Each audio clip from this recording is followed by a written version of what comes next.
કેમ છો? જય માતાજી હિરલબેન. શું હાલે બેન તમારે? આ જોન ઢોકળી બેન, વરસાદની સીઝન હાલે. બાપ રે બાપ, તમારા સુરતમાં વરસાદ જ તે આવી ગયો. તમારા ગામડામાં વરસાદ નથી ઢોકળી બેન?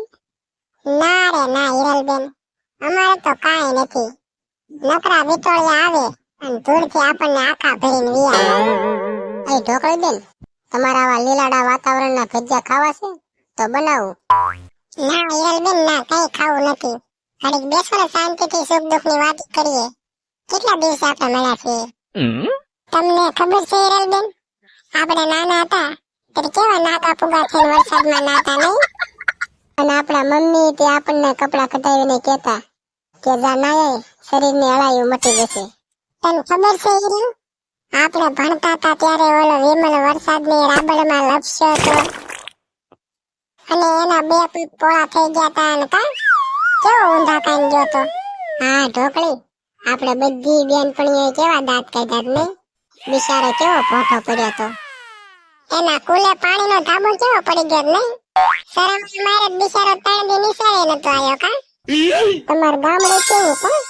વરસાદ આવે એટલે ઓલા ભાભલા ને છોકરા ને બધા બહાર પૂર ને નદી ને નાળા ને જોવા નીકળી જાય કા.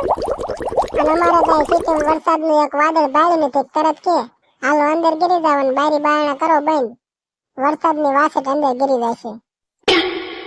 તે હિરલબેન, અમારે તે વાતનો હક હો. વરસાદના કડાકા ને પીડાકા ક્યારે કે તરત અમારા ઘરના ભાભલા કે ગરમા ગરમ ભજીયા બનાવજો. પછી તો એક બાજુ વરસાદ ને એક બાજુ અમારા ઘરમાં ભજીયાના ભડાકા. એ ઢોકળી, તને ખબર છે આપણે ઓલું બાળપણમાં બહુ ગીત ગાતા વરસાદનું? આવરે વરસાદ આવ ઢેબરિયો વરસાદ, ઊની ઊની રોટલી ને કારેલાનું શાક, ઢેબરિયો વરસાદ, ઢેબરિયો વરસાદ.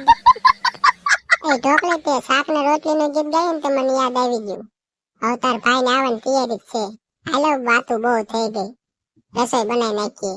કે હાલો હાલો હિરલબેન, રસોઈ બનાવી નાખીએ. બીજું શું, આ નવરીની વાતો નહીં ખૂટે આપણે બેયની.